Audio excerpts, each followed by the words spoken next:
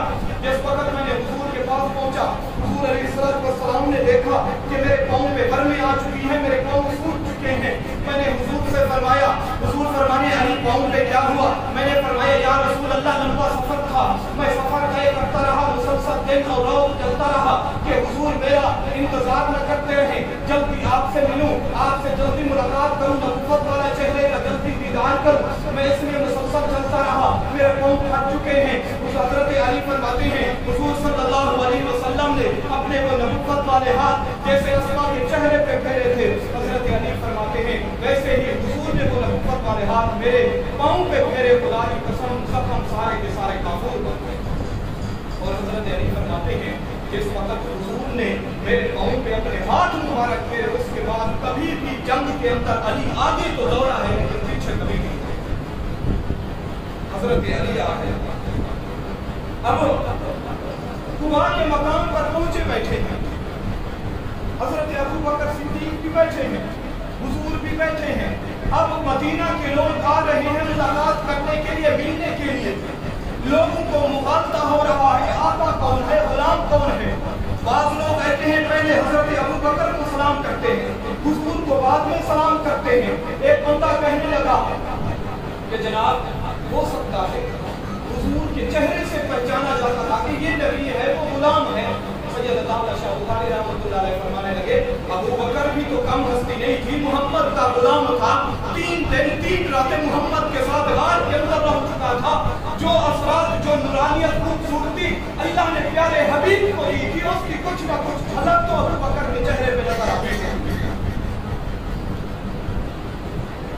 سورج آیا، کرنیں آنا شروع ہوئی، جناب ابو بکر پریشان ہو رہے کہ لوگوں کو مغالطہ ہو رہا ہے، نبی کون ہے، صدیق کون ہے، کیا کروں؟ جناب ابو بکر اٹھے، اپنی چادر اٹھائی، چادر اٹھا کے حضور علیہ السلام کے اوپر تان کے کھڑے ہوئے تاکہ لوگ پہچانیں یہ غلام ہے، یہ آقا ہے، لوگوں کو پتہ چلے۔ لوگ آئے، ملے، حضرت علی بھی آ گئے۔ اب حضور علیہ السلام طوبا کے مقام سے سفر کرتے ہیں مدینہ کے اندر۔ جس وقت مدینہ منورہ کے اندر داخل ہوتے ہیں، حضور علیہ السلام مدینہ طیبہ کے اندر اپنے نبوت والے قدم رکھتے ہیں۔ سارے کے سارے مدینہ کے لوگ، مرد، عورت، بچے، بوڑھے، جوان باہر نکل چکے ہیں۔ حضور علیہ السلام کے استقبال کے لیے عربی کے اندر اشعار کہے جا رہے ہیں، خوشیاں منائی جا رہی ہیں۔ اب مسئلہ یہ تھا کہ حضور صلی اللہ علیہ وسلم آ تو گئے ہیں، مہمان کس کے گھر ٹھہرے؟ سارے ہر بندہ کہتا تھا کہ حضور میرے مہمان پر، کیونکہ کوئی عام ہستی تو نہیں تھی، 2 جہانوں کا بادشاہ تھا، جس گھر کے اندر اس نے داخل ہونا تھا اس گھر کے اندر روشنی روشنی پھیل جائے۔ حضور نے یہ کہا کہ جس اونٹنی پر میں سوار ہوں، اس اونٹنی کی مہار کو چھوڑ دو، جس گھر کے اندر یہ اونٹنی خود چلی گئی تو اس گھر کے اندر آ گئی۔ اونٹنی کو چھوڑ دیا گیا۔ حضور علیہ السلام کو اونٹنی لے کر حضرت ایوب انصاری رضی اللہ عنہ جو غریب صحابی تھے بیچارے، ابو ایوب کے گھر کے اندر اونٹنی چلی گئی۔ حضور علیہ السلام اتر گئے، مدینہ کے اندر آ گئے۔ اب دیکھیں خلاصہ یہ ہے ہجرت کا کہ مکہ کے اندر حضور تھے، صحابہ تھے، جتنا بھی لوگ تھے مسلمان ایمان والے، حضور کو ماننے والے، حضور کے جان نجان، حضور کے شاگرد مکہ کے اندر تھے، لیکن تکلیفیں تھی، مصیبتیں تھی، ہر قسم کی تکلیفیں مصیبتیں برداشت کر کے اللہ نے جس وقت ہجرت کرا کے مدینہ کے اندر بھیجا، حضور مدینہ کے اندر آ گئے۔ اللہ نے حکم دیا اے میرے پیارے حبیب جہاد کرو، جہاد کا حکم آیا۔ حضور علیہ السلام نے صحابہ کے لشکر بنا کے جس وقت جہاد کے لیے نکالے، آؤ میں تمہیں بتاؤں حضور نے مکہ کے اندر جو محنت کی، تبلیغ حضور نے مکہ کے اندر کی، لیکن اس تبلیغ کے جو آثار تھے اللہ نے مدینہ کے اندر نکالے۔ دین پھیلنا شروع ہوا، حضور کی وفات ہوئی تو یہ دین 9 لاکھ مربع میل پھیل چکا ہے۔ اللہ تبارک و تعالیٰ سے دعا ہے اللہ